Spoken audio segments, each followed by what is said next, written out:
Watch this. How would they differentiate, I guess, in these situations? These people are as white as I am. I don't know if that. So I don't know. Hopefully. Yeah, about that. Did we just hear the quiet part out loud in the Senate? Didn't seem to matter. The state's attempt to criminalize undocumented people in Idaho clears another hurdle. It's already tough enough to keep a business in the black, and adding more red tape, well, that doesn't help. It was meant for the sake of transparency, but Idaho's elected leaders see a federal law more as muddying the waters and sinking small businesses. Once again, despite overwhelming opposition and unclear communication, Idaho's largest school district is going ahead with combining their alternative schools. As I've listened to my constituents and Idahoans over the last 2 to 4 years particularly, one of their highest concerns was the lack of border security.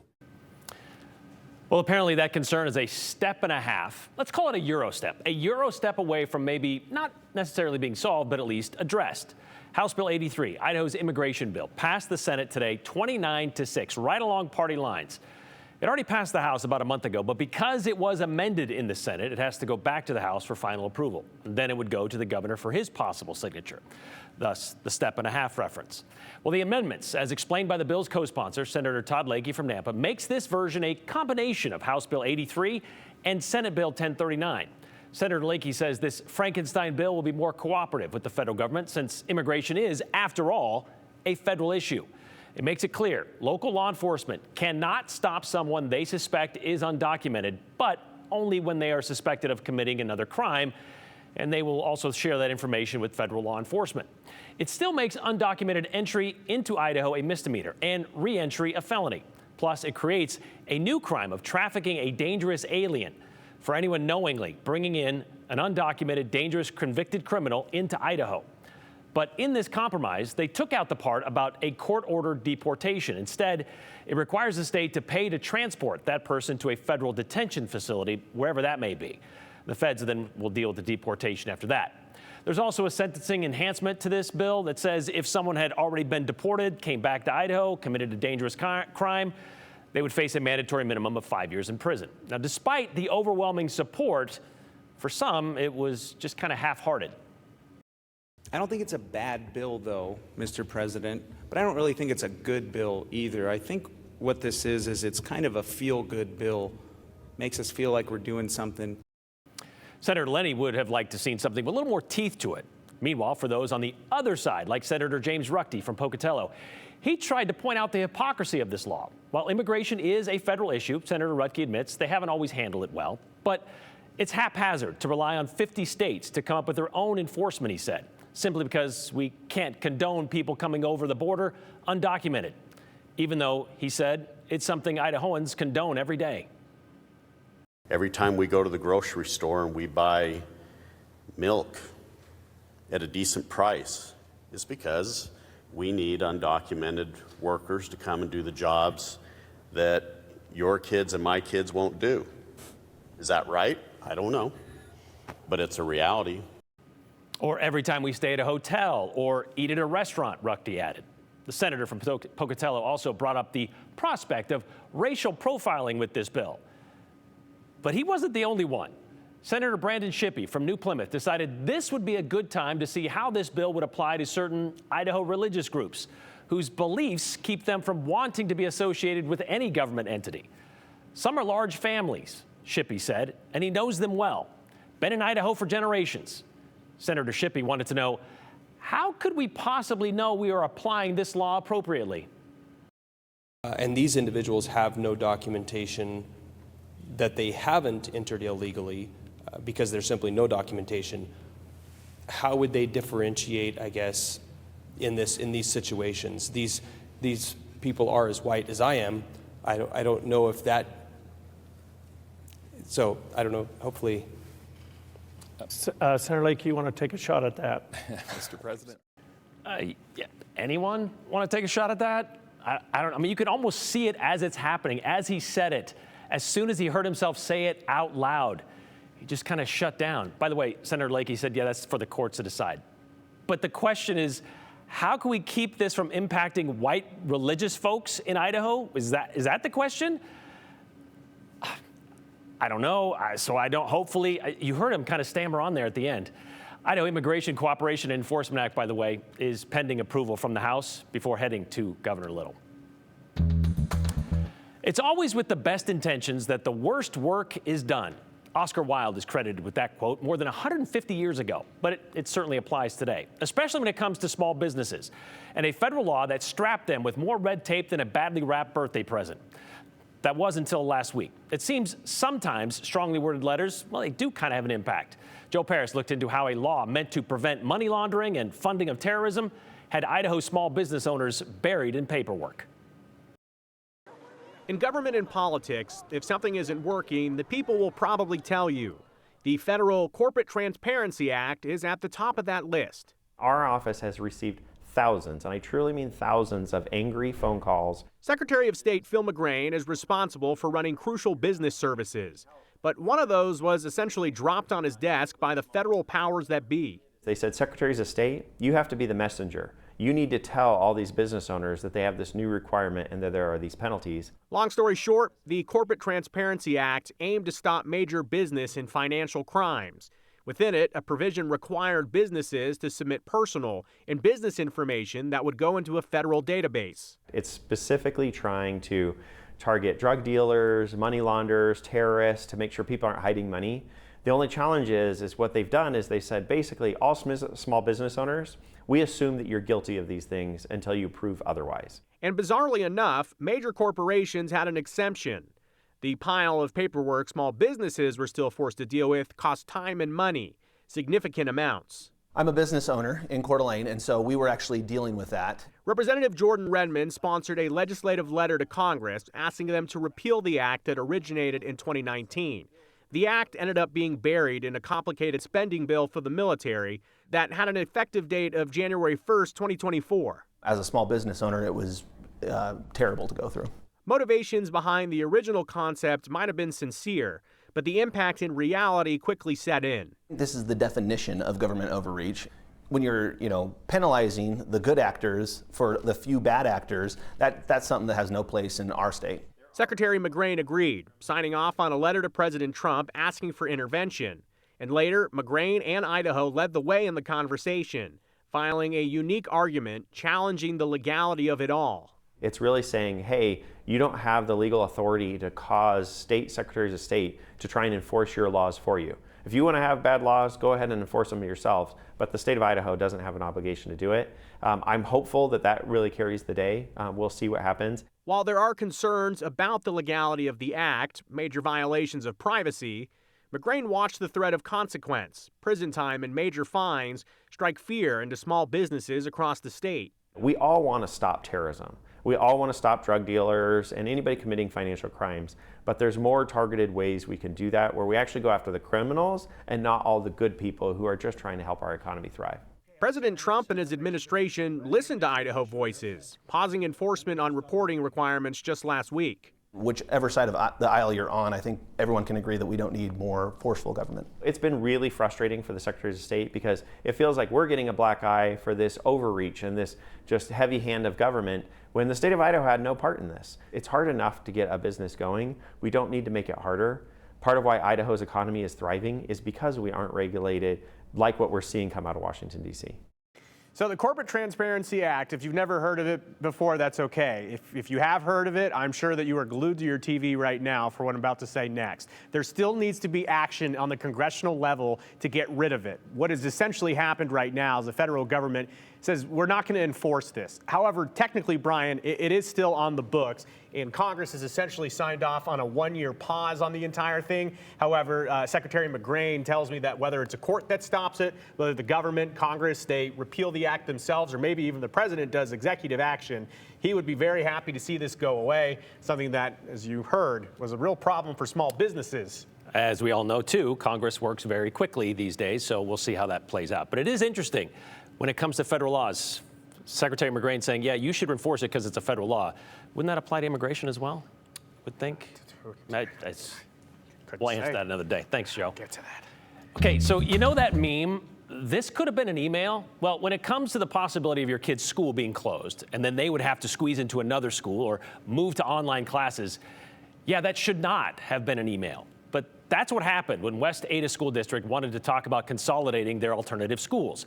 They sent an email to parents and students on a weekend back in January. And it wasn't worded like this was something the district was thinking about. It was written as if the decision was already a done deal, with phrases like updates about upcoming changes and, quote, the move will allow them to offer enhanced resources and create new opportunities, end quote. It also said these changes would be coming at the beginning of the 2025-2026 school year. Well, the email, as you can imagine, drew criticism from parents and students who say they felt lied to and not given an opportunity to express their concerns before this decision was already made. So after the dust settled on that miscommunication, the district was still set on closing Central Academy and relocating students there and staff to Eagle Academy and Meridian Academy. Well, last night, they agreed to move forward with that plan. Aspen Shumpert has more on the debate and the decision. Change is indeed hard for everyone, but especially hard on victims of trauma. The West Ada School Board approved a controversial restructuring plan Monday that will affect students and its alternative schools. We are a great district because we analyze everything to determine its effectiveness. This includes evaluating both the academies and Rebound from an academic standpoint as well as a facilities need. The district's plan will consolidate its alternative schools where students who struggle in a traditional setting attend. They'll close Central Academy and relocate students and staff to Eagle and Meridian Academies. This plan will change everything. Their teachers, the class structure, their schedule, their classmates, the bus they ride, where they eat lunch, everything. But district staff say the change is vital to give a new home to Rebound students who are far behind in credits. Rebound is overcapacity with no space to add students. When that happens, we create a log jam of students that are not able to graduate. They are in the wrong setting. Director of Secondary Instruction Cliff Rice says the plan could almost double the capacity for the Rebound program. But Academy teachers say they wanted to be part of the plans. It is unfortunate that we are not brought into the process when the need for a larger facility was initially identified. If you choose not to listen to your stakeholders, many of whom are telling you this is not a sound proposal, you run the risk of losing a group who is committed to helping our at-risk population. Please trust that we are committed to doing what is best for these students, and I ask you to do the same. Some students feel consolidating the academies could disrupt what they're designed to be. I've had good one-on-one time with my mentor and other students because of the small size, and adding that many kids would not have helped. I think if I had started at Eagle Academy when this change is happening, as many others will, I don't know if I would have graduated. It's been a world of difference. I dreaded going to school every single day, and now I hate not going to school.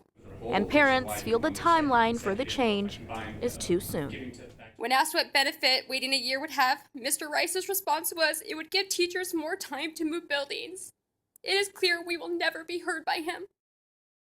Before board members took that vote to pass this plan last night, the chair of the board, Lori Frazier, said the additional enrollment opportunities and spots this could add to the Rebound program was not something they could pass up, and that now is the time to get this plan in place. Something we've heard along the way from teachers and parents is that they didn't feel heard. Okay. The board, before they took that vote last night, did want to ensure that along this process they've been listening to everyone, but yes, ultimately did decide to move forward with this plan in a 4-1 vote. Yeah, the 4-1. I mean, as you said, it was kind of like they had to do this so they, could take advantage of this opportunity, I guess. Yeah. So going into it, it sounded like that idea or that their minds were already kind of made up, though, right? Yeah. And that email kind of hinted at that. Yeah, and that's kind of how this whole plan was introduced to them, is already feeling like something was made up without them allowing input on it. Yeah. All right. Well, we'll see if anything happens after that. But it's interesting. We'll find out how this may impact these students at these schools when they kind of have to squeeze in together. All right. Yeah. Thank you very much, Aspen.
Not sure you know this, but March is National Ag Month. It's time to recognize the contribution agriculture has in our everyday lives, from the food on our tables, the clothes we wear. Agriculture is the backbone of a strong Idaho economy, and it's, of course, essential to our everyday well-being. Learning about it, though, is also the purpose of recognizing the day, particularly in schools where students may only be exposed to agriculture if they enroll in ag-specific classes. But as Hunter Funk learned, there's a teacher at a virtual school in Emmett that's making a real difference in this world of ag education. Yeah. Her name is Abigail Heikes, and she teaches at Idaho Technical Career Academy. It's a virtual school where she teaches ag classes like plant and animal science. Now, in 2022, she noticed her online students were struggling to connect with the practical aspects of agriculture and animal science. So to bridge that gap, she transformed her backyard. She put up a greenhouse and a living laboratory, both with cameras that track and follow her every movement for the class. She also drops off seeds, soil kits, even animals to dissect at their front door. Now, it allows the students to understand the production process and watch their own seeds sprout and flourish in real time. I'd come from a brick and mortar. I'd worked in a greenhouse before. I'd had animal lab facilities, and I wanted to figure out how, in the spirit of giving every student the best opportunity possible, no matter what their education setup looks like, how we could bring agriculture to them. And it started with the greenhouse. How can we ship students plants? How can I get them interactive? Even though I'm the one doing it, how are they also involved? And it grew into our animal science lab as well.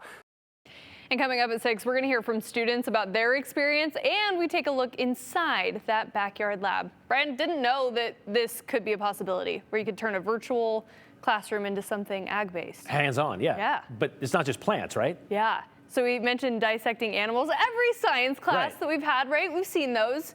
Yeah, she drops them off with a permission slip from the parents, of course, Yeah. to do it. So Yeah. she sends an animal to them, they dissect it. Yep.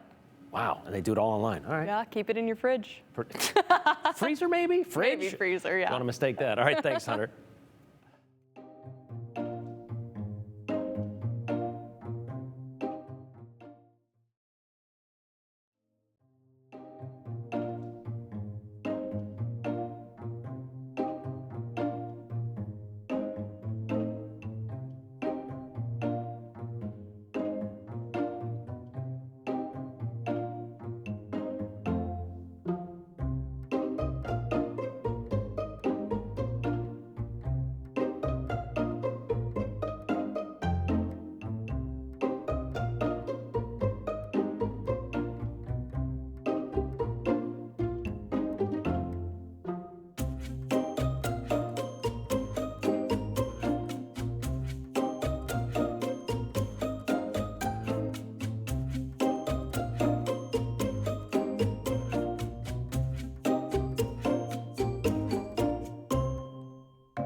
Well, if a 2-hour Dateline episode isn't enough for you, we have more data on Lori Vallow Daybell and with her Arizona trial starting later this month, so be aware of that. Sometimes, though, joining forces with the feds to fight fires, that could be a good thing. Plus, remember our story on the only paid parking spot in Hawaii County? Well, it keeps bringing in some cash. Jude Binkley has all that in today's 411.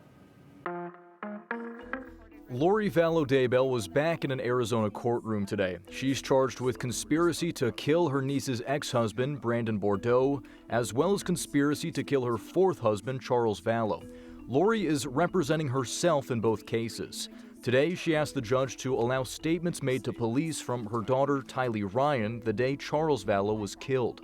They used that statement in the indictment where Tylee says that Charles says, if you hit me with that bat, you're going to jail. That's the part where she's nervous in her interview, saying she's scared to tell the police that she's the one that brought in the bat. Obviously, the defendant has been found guilty of killing both Tylee, other individuals, but in this case, the defendant cannot benefit from killing a witness and then later try to bring in their statements for their benefit. Tylee was reported missing in September 2019, shortly after she moved to Idaho with Lori and her 8-year-old brother, JJ. Both of their bodies were found on the property of Vallow's current husband, Chad Daybell, in June 2020. Both were convicted in their murders in Idaho. The Eagle Fire Protection District hopes a joint venture with a federal agency will improve response times in the Boise foothills. The district is partnering with the Bureau of Land Management to eventually staff a station off North Horseshoe Bend Road. They're moving Station 2 from its current location about 1.5 miles south. The BLM will have a permanent space at the station for its wildland crews and vehicles. Fire Management Officer Chris Cromwell says the new station should shorten response times. Right now, most of their resources are near the Boise airport. In our urban interface area, Eagle Fire Protection District covers the majority of the foothills around the Eagle area, and so we fight a lot of wildland fires in that area, and so this gives us the opportunity to drive those two subject matter experts together. Lewis said he hopes to break ground this fall and have the BLM move in for the 2026 fire season. Eagle Fire would also move in later that year. It's expected to cost roughly $10 million and is being paid for by selling their current station, impact fees, and money the BLM gets from the federal government. A parking meter in Owyhee County is bringing in a record amount for 2024. The Owyhee County Historical Museum says the only working parking meter made $11.32. And that's the 411 on the 208. I'm Jude Binkley.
All right, let's get to your comments on this Tuesday. We've got a question from Deb today that says the act discussed in Joe's interview was from 2019 during the 45th presidency. Did Trump or Biden sign that into law?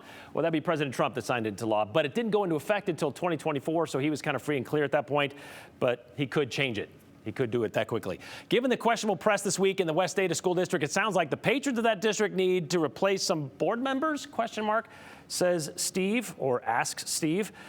Senator Shippey's opinion sounds about white, says Rod in Boise. I know, Freudian slip, can we chalk it up to that? I don't know that we can do that. I don't know if that's possible. That'd be a tough one. Bad laws, government overreach in Idaho, not possible. Our little governor does things the Idaho way. LOL, says G in Boise. Yeah, he'll be the stopgap for that kind of stuff, right? That's what we've seen historically, usually.